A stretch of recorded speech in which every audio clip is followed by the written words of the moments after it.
Hi and welcome back to the channel, guys. We are continuing Avatar: The Last Airbender. This is book 1, chapter 7, Winter Solstice, part 1, The Spirit World. So we're getting into a two-parter here.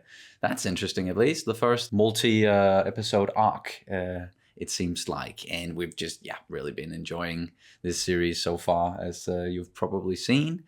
So unless you really have anything you want to get into, maybe want to mention the whole back thing? Yeah. Yeah. I think you guys know this by now, but I am dealing with a lot of back pain.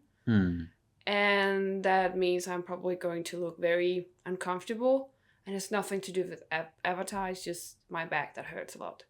So I hope you understand and can accept that. Yes, of course they can. Of course they can. It's not your doing. It's not on purpose. So let's get into chapter 7. Those clouds look so soft, don't they? Like you could just jump down and you'd land in a big, soft, cottony heap. You won't. Maybe you should give it a try.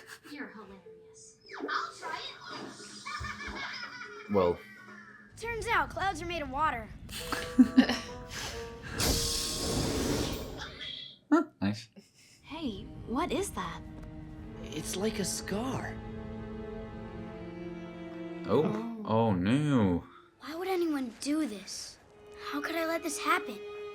Aang, you didn't let this happen. Your fault, buddy. Nothing to do with you. Monkey Atsu said that Avatar Roku would help me. The Avatar before you? He died over 100 years ago. How are you supposed to talk to him? I don't know. Time to leave! Where are you? Uncle Iroh! He's taking a bath. We need to move on. We're closing in on the Avatar's trail, and I don't want to lose him. Why don't you join me in these hot springs and soak away your troubles? My troubles cannot be soaked away. It's time to go! The temperature's just right. I heated it myself. What does that... Oh, Yeah. Like farting. I was thinking like peeing. Why don't you take another few minutes? Ow! Hey, how is that cheering me up? Cheered me up. Ow! Yeah, I probably deserve that. Yeah. These acorns are everywhere, Aang. That means the forest will go back. Momo's just like, Are you the Avatar, child? whoa. My village desperately needs your help. Well, yeah, we know the word is spreading about the Avatar and everything. Yeah. For the last few days at sunset, a spirit monster comes and attacks our village. He is Heibai, the black and white spirit. So Panda? Why is it attacking? We do not know. He has abducted one of our own. We are Yeesh. especially fearful because the winter solstice draws near. The natural world and the spirit world will grow closer and closer. The line between them is blurred completely. You are the great bridge between man and spirits. Right, that's me. Sure. Bridge guy. It's not like there's someone to teach me this stuff. So, can you help these people? I have to try, don't I? Maybe whatever I have to do will just come to me. I think you can do it, Aang. We're all gonna get eaten by a spirit monster. They need a witcher. Sure. Seems I've dozed off and missed my nephew's deadline, but it was a very sweet nap. What's Ugh. Oh no! Oh! This is the Fire Lord's brother, the Dragon of the West. But now, he's our prisoner. That's the one guy I don't want them to hurt, from the Fire Nation. Like. Yeah. Okay, so what is this spirit gonna look like? Well, Black and white? Please leave this village in peace. Well, I guess that's settled then. Nope. Okay, spooky. Really spooky. Ew. Oh. Whoa. Whoa, whoa. Aang will figure out the right thing to do, Sokka. Something tells me that no. Excuse me. Would you please turn around? Maybe you need to activate your avatar senses for, you know... Oh, okay. For it to notice you, I was about to say, but it did. He needs help. Hey, bye! Over here! It's like a... I don't want to fight him unless I... Oh, no, it took Sokka. Yeah. Of course. Yeah, it abducts people.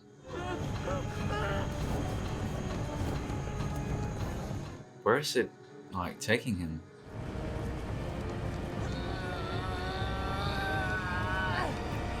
Oh.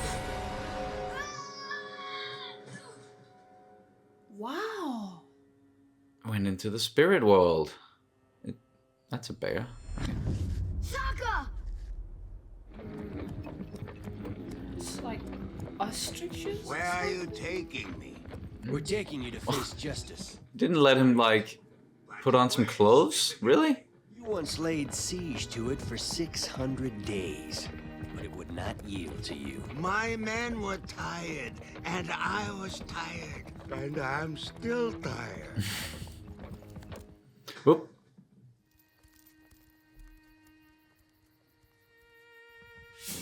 Ah. Yeah. Smart. Smart. I would be shocked if the Avatar returned with Oh, no. Katara? Katara, I lost him. The sun is rising. Oh. Perhaps he will return soon. What? No, I'm right here. Huh. Oh. Okay. Yeah, that's Uncle Iroh. Appa, hey buddy, I'm right here. But I guess you can't see me either. Avatar Roku, how can I talk to you? Well, Sokka? spirit world. That might actually be a possibility. Yeah. No wind. No powers. What? Huh. And that's a dragon. Yeah.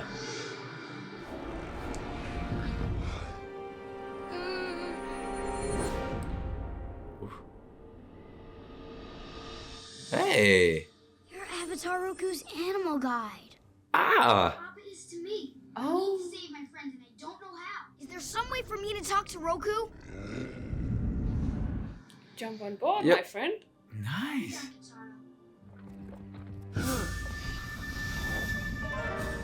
You can see that? What's the problem? Nothing. Actually, there is a Huh. bit of a problem. The cuffs are loose and they jangle around and bump my wrists. Corporal, tighten the prisoner's handcuffs. What are you planning? Ah! Whoa!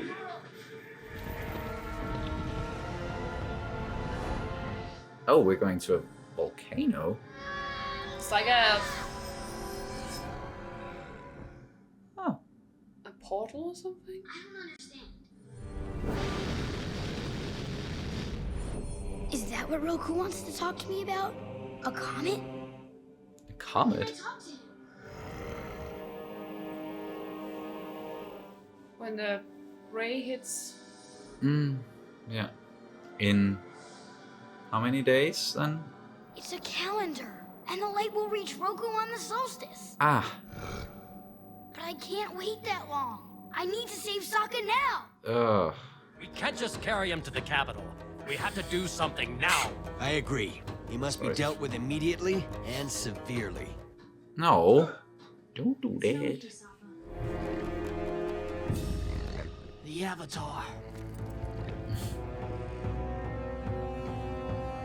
Well, everybody has to make choices in this one, it seems like. Yeah.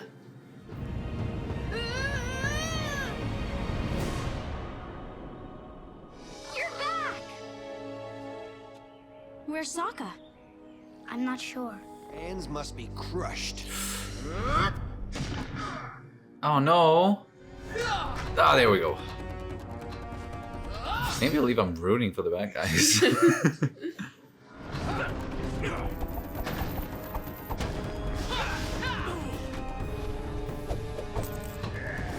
Oof, nice.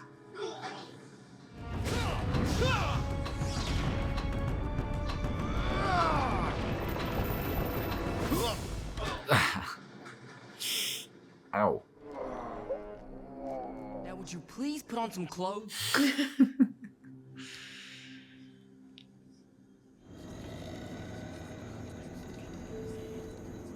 Is it even gonna come back? Yep. Okay. Hey, what are you doing? Run!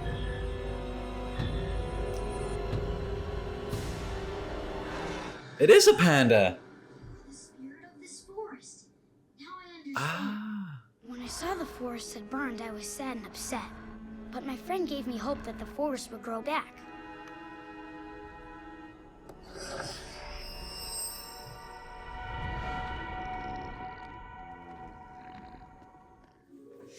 Aw. Oh, and see. Sokka! Thank you, Avatar. If only there were a way to repay you for what you've done. You could give us some supplies and some money. We need stuff. There's a temple on a crescent-shaped island. And if I go there on the solstice, I'll be able to speak with him. But the solstice is tomorrow. The island is in the Fire Nation. Oh. I thought so. Like, cause he was from the Fire Nation, Roku. So that was chapter 7 and part 1 of Winter Solstice. I have a lot of questions after watching this one. Like, wow, that was some really cool stuff, and just the stuff that we're talking about, and with the forest and the spirit world, and a lot of symbolism going on there, I think. And you can draw some stuff, you know, to like what's some of the stuff that's going on in the real world, preserving nature. And I liked that it turned out that monster who was attacking them, that was the spirit of the forest. And it was, as you like correctly said at first, it was actually a panda. It had just gotten morphed into this monster version of itself because of, you know, maybe like rage and anger or something, like just corrupted it, I think is the right word to use. Yes. But yeah, that was another really good episode. This is such a good show. Now I just want to get to know more about the spirit world and what's with this, the comet thing. There was something about that, because that was what Roku and his like spirit guide, the dragon, showed Aang that this comet is coming. So that must have some huge significance, I think, and I have a feeling that we're going to learn more about it in the next episode when he hopefully gets to speak to Roku on the winter solstice. But first, they're going to have to, you know, get into the like Fire Nation. They're going to have to go there, and it's like they only have like a day or something to do it. I don't know the distance, like how long. They're probably in a bit of a hurry.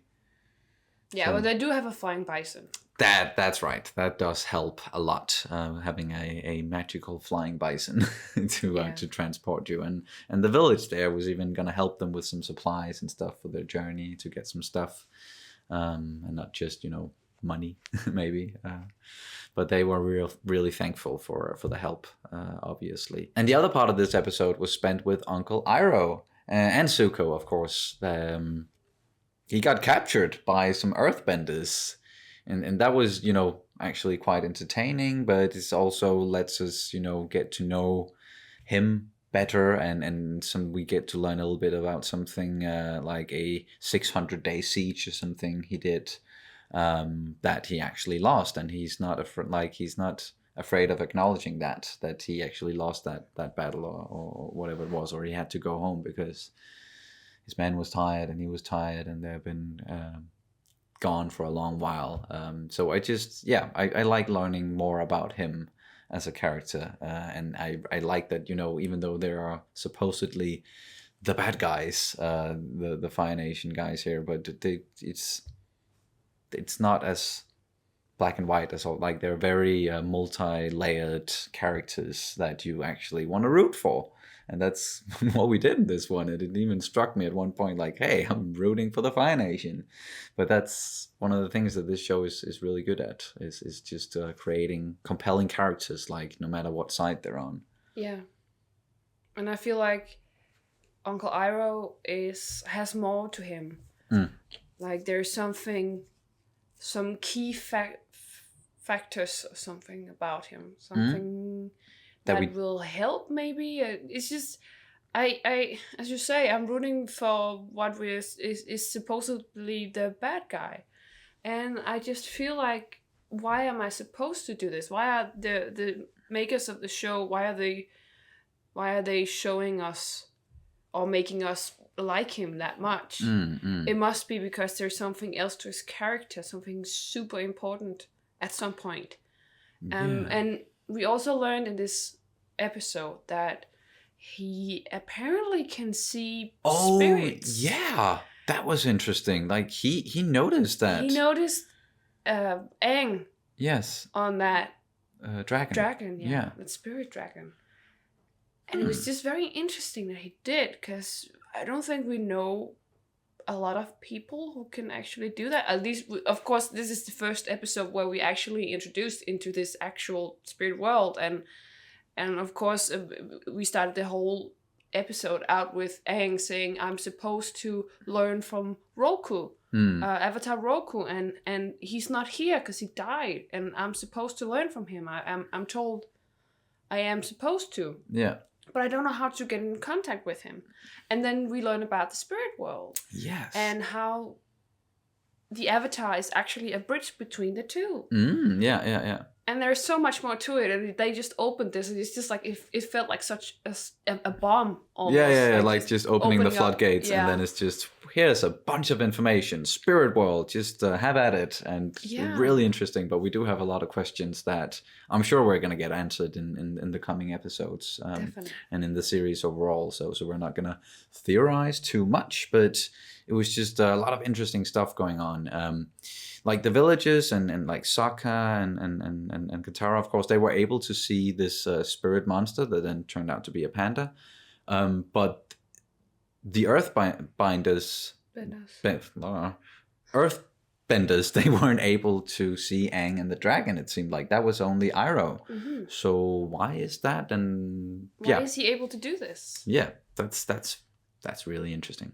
Yeah. And then we also got like in this one with both Zuko and Aang having to choose between doing something like pursuing something that's very important to them or saving someone that is important to them. Mm-hmm. So and they both decided that they were going to save the person important to them. Yeah. So that is actually something they have in common, that they, even though that they are very, like, it's very important to them to fulfill their goal, and for Zuko it is to catch the Avatar, and for Aang it is to become the Avatar for real and get training and everything,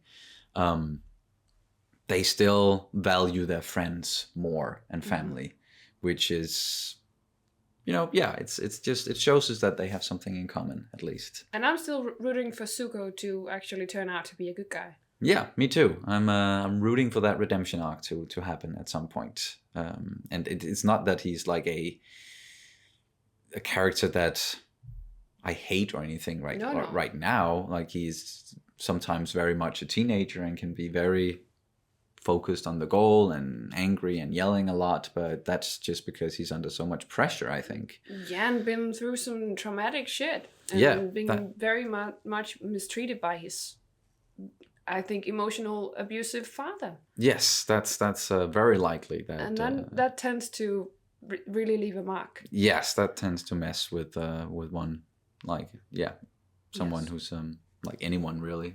Yeah. We also learned that, was it called Appa? is also a spirit animal, like a spirit guide. Yes. And I thought, even though we didn't really have that much explained, I still think it was very interesting to get this information. And I hope we are going to delve even more into this whole spirit world, especially with the spirit guides as well. Exactly, because there's something unique about these animals who are like guiding the avatars, and like Appa is very unique. It's a giant flying bison. That's not normal even in this world, where animals are different than what we're used to, and are usually like, for example, with the rhino, someone told us that was like a mix between a rhino and a Komodo dragon.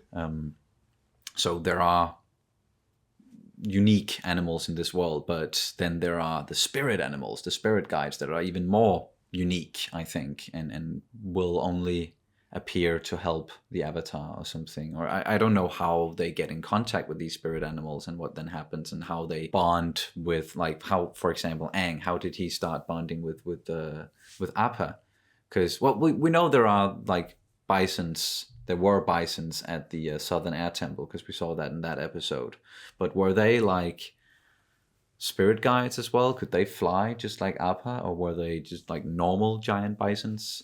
Yeah, there's a lot of questions about that. many questions. But I think we're just gonna end this reaction review unless you have anything else. I have a teeny tiny thing.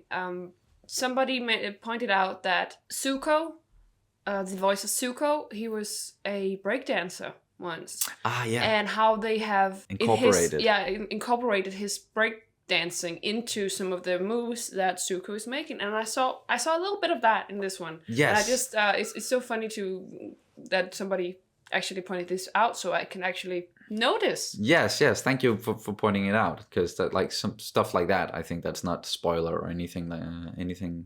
No, it's just a little tidbit.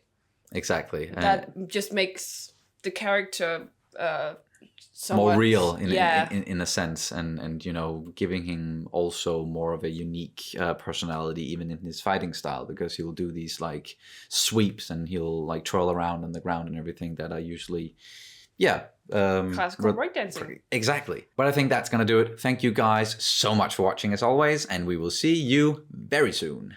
Bye.